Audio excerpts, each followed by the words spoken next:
Hello student, this is Pankaj Dhiman, faculty member of SBS Law College, Sri Ganganagar. Today we are going to start next topic of the Contract Act 1872, that is related to the breach of contract and remedies available to the under the breach of contract. तो यहाँ पे हम breach of contract अगर होता है तो agreed party को यहाँ पे क्या क्या रेमेडीज़ अवेलेबल होती हैं, क्या क्या उपचार उसको अवेलेबल होते हैं, इनके बारे में बात करेंगे हम। तो देखिए, दो पार्टीज़ के बीच में कॉन्ट्रैक्ट होता है। कॉन्ट्रैक्ट में दोनों पार्टीज़ को जो है अपनी अपनी पार्ट परफॉर्मेंस प्ले करनी पड़ती है। दोनों को अपना अपना जो पार्ट है उसको प्ले करना है। अगर मैंने किसी को अपनी गाड़ी बेची है तो मुझे उसे गाड़ी डिलीवर करनी है और इसके बदले में मुझे उसने पैसे देने हैं। आप एक कॉन्ट्रैक्ट कर लेते हैं, लेकिन अब आप गाड़ी तो दे देते हैं लेकिन दूसरा पर्सन आपको पैसे नहीं देता है। तो इस कंडीशन में आप क्या होगे, आप एक एग्रीव्ड पार्टी हो गए, पीड़ित पक्ष जो है आप वहाँ पे हो जाते हैं। और जब पीड़ित एज अ एग्रीड पार्टी आप जब कोर्ट में जाते हैं तो कोर्ट आपको फिर वहाँ पे रेमेडी प्रोवाइड कराती है। आपको जो है इसका जो कि कॉन्ट्रैक्ट आपके बीच में हुआ था, एक वैलिड कॉन्ट्रैक्ट था, फिर एक कंसेंट थी, कंसिडरेशन भी था।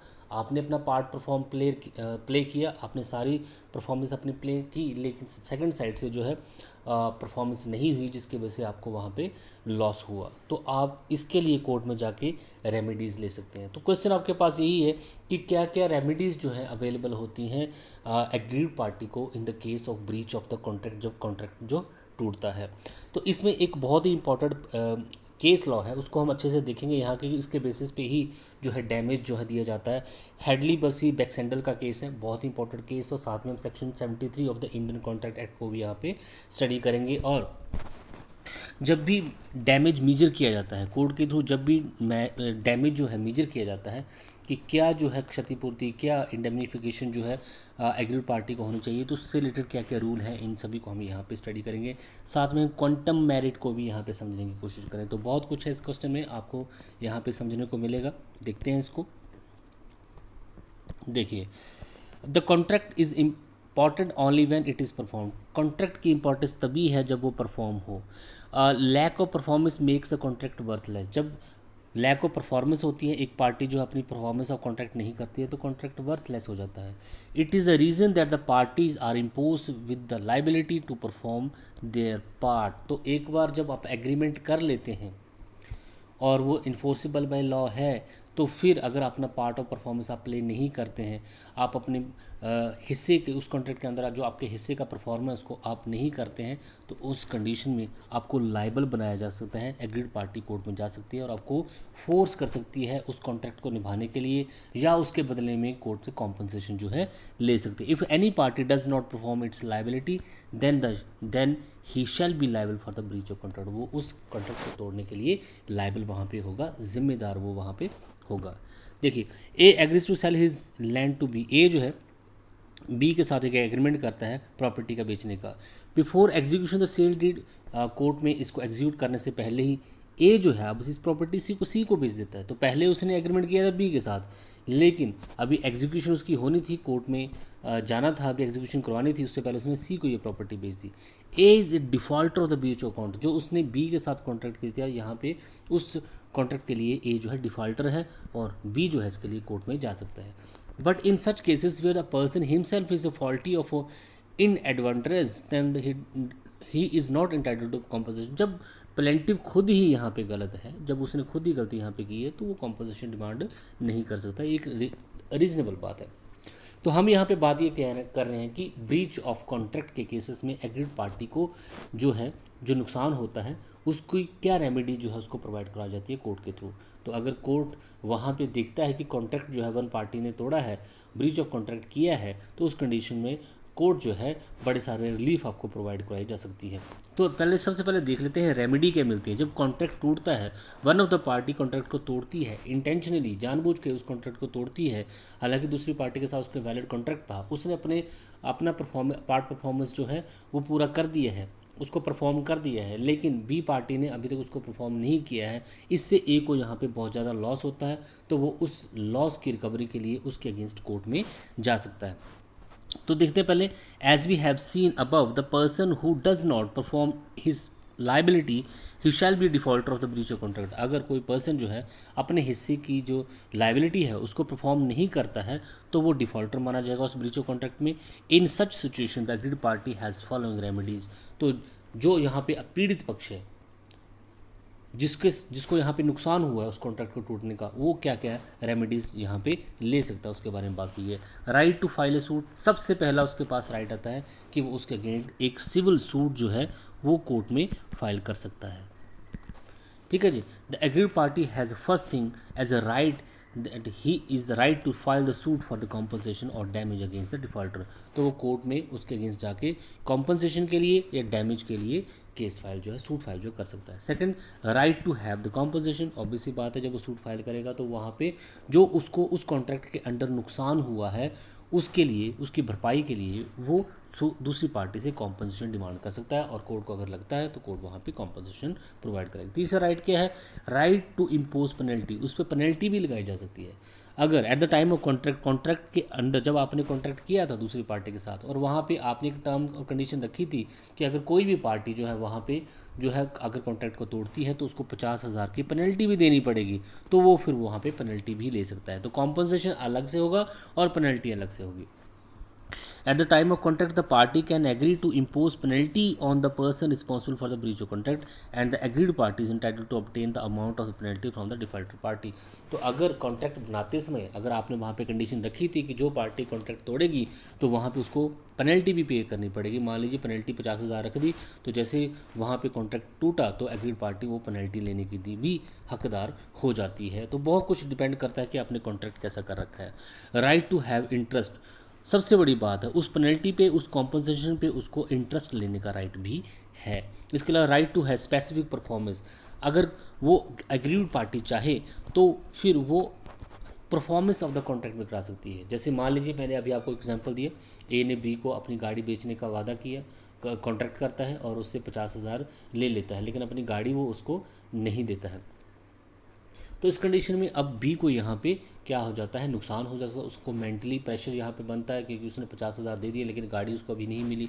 अब वो गाड़ी कुछ ऐसी है जो कि बी को बहुत पसंद आई है, तो वो कोर्ट में जाके ज़रूरी नहीं है कि कॉम्पनसेशन की ही डिमांड करे कि इसने मुझसे 50,000 रुपये लिया था और मुझे यहाँ पे बहुत ज़्यादा जो है कोर्ट में मेरा खर्चा हुआ, मैं जहाँ वहाँ भागा, इतना खर्चा हुआ, तो मुझे गाड़ी गुड़ी नहीं चाहिए, मुझे सिर्फ यहाँ पे कॉम्पनसेशन दिलवाइए, मेरे 50,000 वापस दिलाइए और उसको जो पेनल्टी लगी है वो दिलवाइए, या फिर मुझे जो लॉस हुए हैं उनको पूरा करिए। तो जितना भी पैसा मांग सकता है। इसके अलावा अगर वो चाहे कि मुझे वही चीज़ वापस चाहिए, मुझे गाड़ी ही चाहिए, तो वो स्पेसिफिक परफॉर्मेंस रिलेटेड जो उस कॉन्ट्रैक्ट के अंडर जो परफॉर्मेंस उसने करनी थी जो कि उसने नहीं की है, यहाँ की इस केस में क्या है, गाड़ी, उसको गाड़ी चाहिए, तो वो गाड़ी के लिए भी कोर्ट में जा सकता है कि मुझे गाड़ी ही दिलवाइए। तो वो कॉम्पनसेशन भी ले सकता है, वो डैमेज भी ले सकता है, और साथ में चाहे तो उस कॉन्ट्रैक्ट के अंडर जो उसने अपनी परफॉर्मेंस नहीं दी है उसको भी निभाने के लिए कोर्ट में से उसको ऑर्डर दिलवा सकता है। Party has a right to file a suit for the specific performance of the contract against the defaulter party. A suit for the specific performance is generally brought when, तो specific performance के लिए जब आप चाहते हैं court में जाके कि मुझे उस कॉन्ट्रैक्ट के अंडर जो हमारे में बीच में जो कॉन्ट्रैक्ट हुआ था वही पूरा करवाना है, मुझे कोई कॉम्पनसेशन नहीं चाहिए, मुझे कोई डैमेज नहीं चाहिए, जो हमारे बीच में कॉन्ट्रैक्ट हुआ था आप दूसरी पार्टी को बोलिए कि उस कॉन्ट्रैक्ट को पूरा करे, तो उसको हम बोलते हैं स्पेसिफिक परफॉर्मेंस करवाना उस कॉन्ट्रैक्ट के अंडर। तो कोर्ट ये तभी अलाउ करता है जब it is not possible to determine the financial loss. अगर कोर्ट जो है उस कॉन्ट्रैक्ट के अंदर जो लॉस हो उसको डिटरमिन ना कर पा रही हो तो फिर वो उस बोलेगी कि जो कॉन्ट्रैक्ट हुआ है उसको पूरा करिए। Second, the compensation is not sufficient. अगर लगता है कि उस कॉन्ट्रैक्ट में जो कॉम्पनसेशन दिया जाएगा वो सफिशिएंट नहीं है तो वो बोलेगी कि स्पेसिफिक परफॉर्मेंस ही करिए।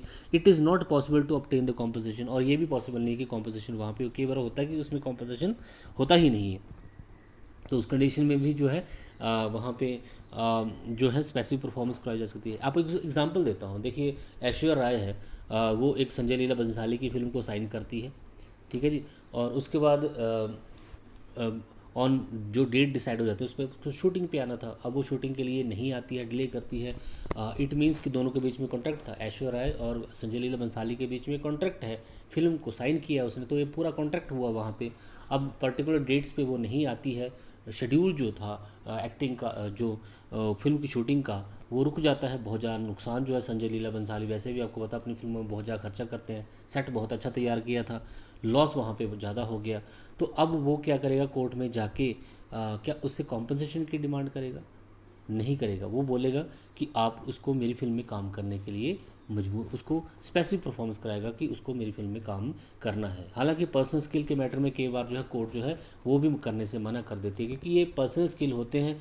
हो जब आप किसी से ज़बरदस्ती कोई काम करवाएंगे, एक्टिंग जो है पर्सनल आर्ट है, तो वो उस फिल्म में फिर अपना जोर भी पूरा नहीं लगाएगा। तो अगर संजय लीला बंसाली चाहे तो वो उस फिल्म में उसको स्पेसिफिक परफॉर्मेंस के लिए जो है अप्लाई कर सकते। उसके लिए पैसे की कमी नहीं है, उसके लिए कॉम्पोजिशन कोई मैटर नहीं करता, फिल्म में ऐश्वर्या ही काम करे, ये ज़्यादा इंपॉर्टेंस है। तो ऐसे केसेस में जहाँ पे कॉम्पनसेशन जो है फाइनेंशियल लॉस को डिटर्मिन आप नहीं कर सकते हैं, कॉम्पनसेशन सफिशेंट नहीं है, या कॉम्पोजिशन को जो है देना जो है और लेना ही इम्पॉसिबल है, तो उस केसेस में जो है specific performance of the contract भी करवा सकते हैं। इसके अलावा इंजंक्शन है। इंजंक्शन क्या होता है? A party has the right to obtain the injunction against the other party for the performance of the contract. Injunction भी ले सकती है, मतलब temporary orders, temporary injunction, permanent injunction, prohibitory injunction, इस तरीके के कितने सारे इंजंक्शन है जहाँ पे वो लिए जा सकते हैं और उस पार्टी को कोई काम करने के लिए या कोई काम करने नहीं करने के लिए रोका जा सकता है।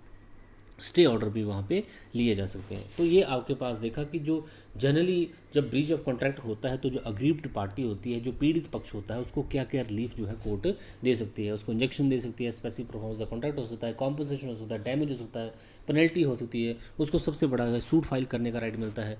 देखिए आगे देखते हैं। अब नेक्स्ट है damage for the loss, damage for the loss caused by the breach of the contract. Section 73 की बात कर लेते हैं। इंडियन कॉन्ट्रैक्ट एक्ट के 73 के अंडर साफ लिखा हुआ है, when a contract has been broken the party who suffer by breach is entitled to receive from the party who has broken the contract. जब एक कॉन्ट्रैक्ट टूटता है तो जो प्रॉपर्टी को जो जिस पर्सन को जो लॉस होता है वो वहाँ पे लायबल है उस कॉन्ट्रैक्ट की ब्रीचमेंट के लिए, और जिसने इस कॉन्ट्रैक्ट को तोड़ा है उससे वो कॉम्पनसेशन जो है वहाँ पे ले सकते हैं। कॉम्पनसेशन फॉर एनी लॉस और damage cause to him by there by which act naturally arose in the usual course of things. जो नेचुरली जो उसको लॉस हुआ है वो उससे ले सकता है।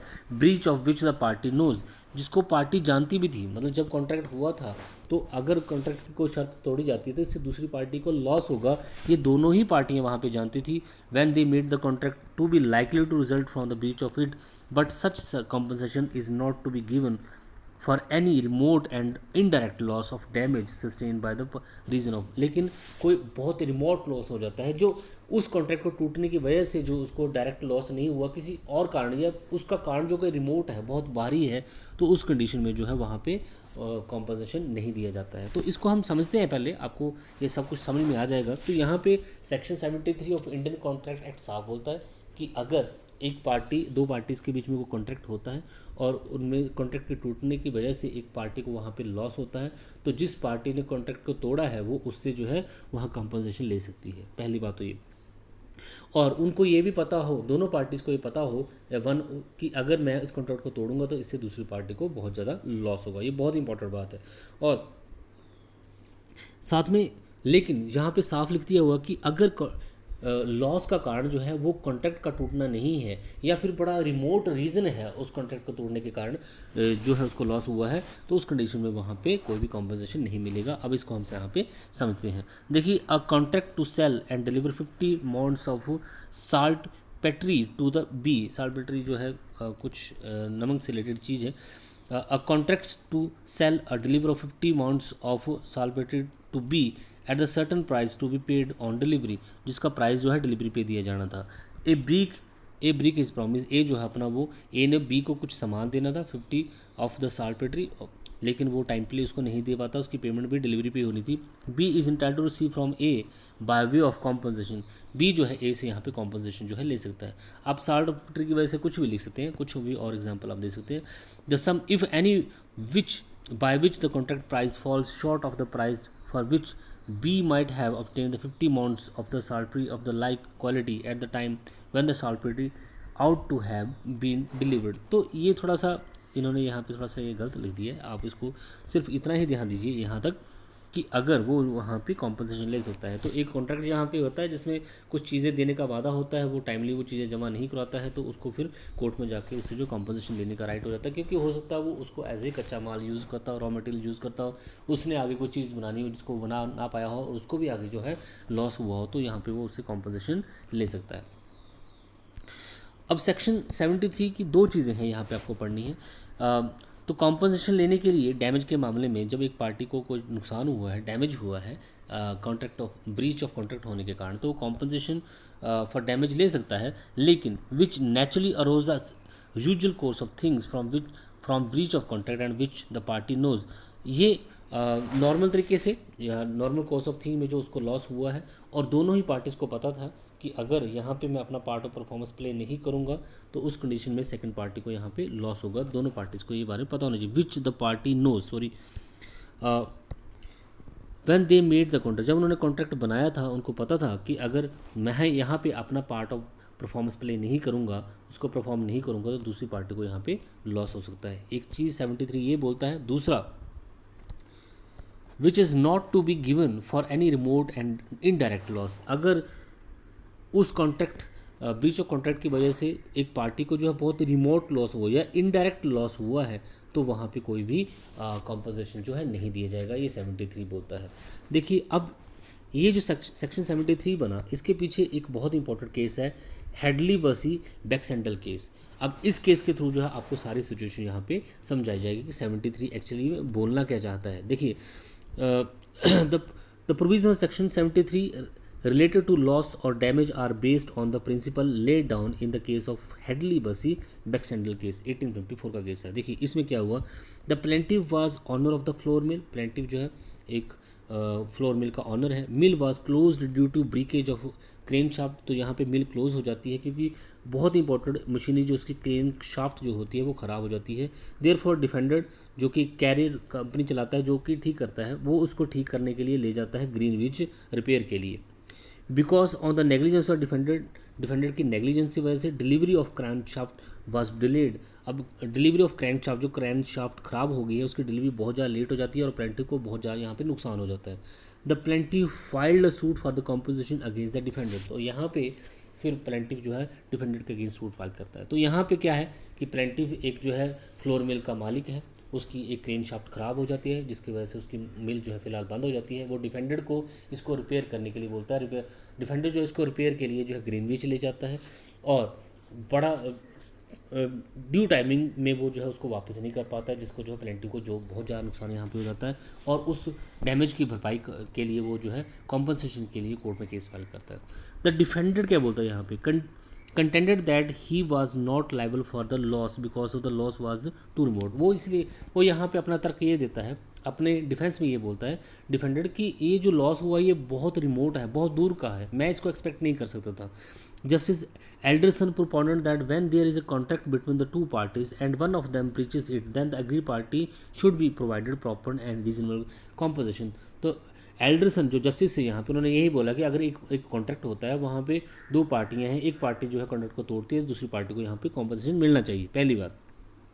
which shall be naturally arose in the usual course of things from which from such breach or when they made the contract and the parties to know the likely result। तो एक तो यूजुअल कोर्स ऑफ थिंग्स मतलब कि normal course में जो वहाँ पे damage हो सकता था वो उसको मिलना चाहिए।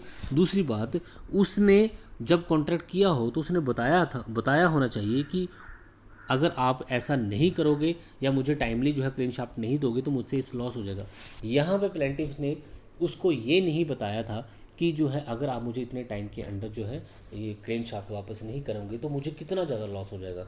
तो जब कॉन्ट्रैक्ट कर रहे हैं तो दोनों उसको बताना ज़रूरी है कि आप मुझे इसको टाइमली प्रोवाइड करिए, अदरवाइज मुझे लॉस हो जाएगा। देखिए justice Alderson said if the plaintiff had an additional crane shaft then no adverse effect would have been by such delay. अगर प्लेंटिफ के पास एक और क्रेन शाफ्ट होती तो उसको वो लॉस नहीं होता जो कि उसको हुआ है उस डिले की वजह से। Also, defendant had not told the defendant at the time of the delivery of the crankshaft that if the crankshaft is not returned on time he shall suffer loss. उसके अलावा प्लेंटिफ ने defender को ये भी नहीं बताया था कि क्रेनशाफ्ट को जल्दी आप वापस करेंगे, अदरवाइज मुझे बहुत ज़्यादा स्पेशल लॉस वहाँ पे हो जाएगा. Hence defender can not held liable to loss. यहाँ पे डिफेंडर को लिए किसी लॉस के लिए लाइबल नहीं बनाया गया. तो यहाँ पे दो चीज़ें आपके सामने आती हैं, एक होता है स्पेशल डैमेज और एक होता है जनरल डैमेज. तो इस केस में जनरल डैमेज मिला है. जनरल डैमेज मतलब जो उसको उस कॉन्ट्रैक्ट को तोड़ने की वजह से जो उसको डैमेज होगा वो दिया गया, लेकिन जो उसको स्पेशल डैमेज वहाँ पे हुआ, जो इतना सारा लॉस उसको हुआ, वो वहाँ पे नहीं किया गया. तो यहाँ पे दो चीज़ें आपके सामने आती हैं, एक होता है जनरल डैमेज, एक होता है स्पेशल डैमेज.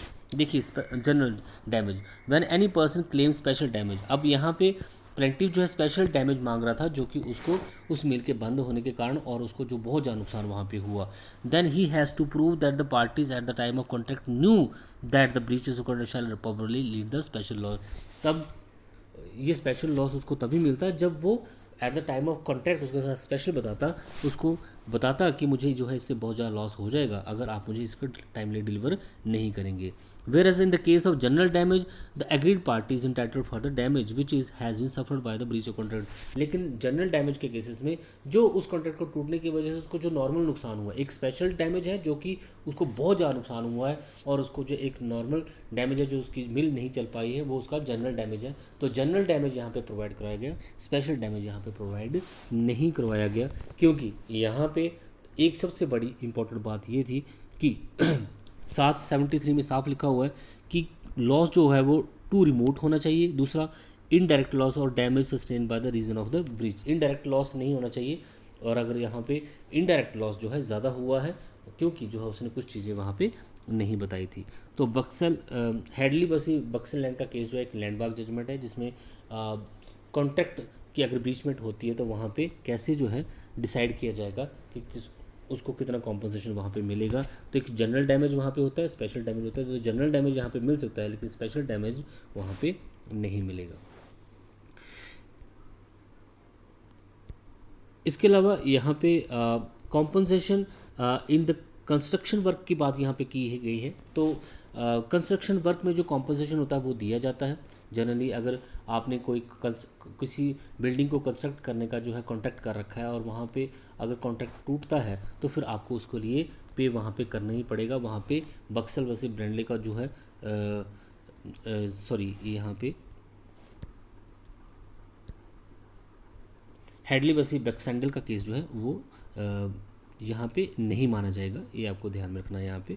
तो ये आपके पास. इसके अलावा मेजर ऑफ डैमेज, तो डैमेज को कैसे मेजर किया जाता है. तो सबसे पहले जब भी डैमेज जो डिटर्मिन किया जाएगा तो कुछ चीज़ें ध्यान में रखी जाएंगी. It's nature is compensatory. हमेशा जब भी ब्रीच ऑफ कॉन्ट्रैक्ट के लिए डैमेज दिया जाता है तो उसकी नेचर जो है कॉम्पनसेटरी होनी चाहिए. Compensatory according to Anson in case of breach of contract damage is provided as a compensation for the financial loss not in the penalize the defaulter. तो डिफॉल्टर को पेनलाइज यहाँ पे नहीं करना है, उसको उस पार्टी को सिर्फ कॉम्पनसेशन प्रोवाइड करना है.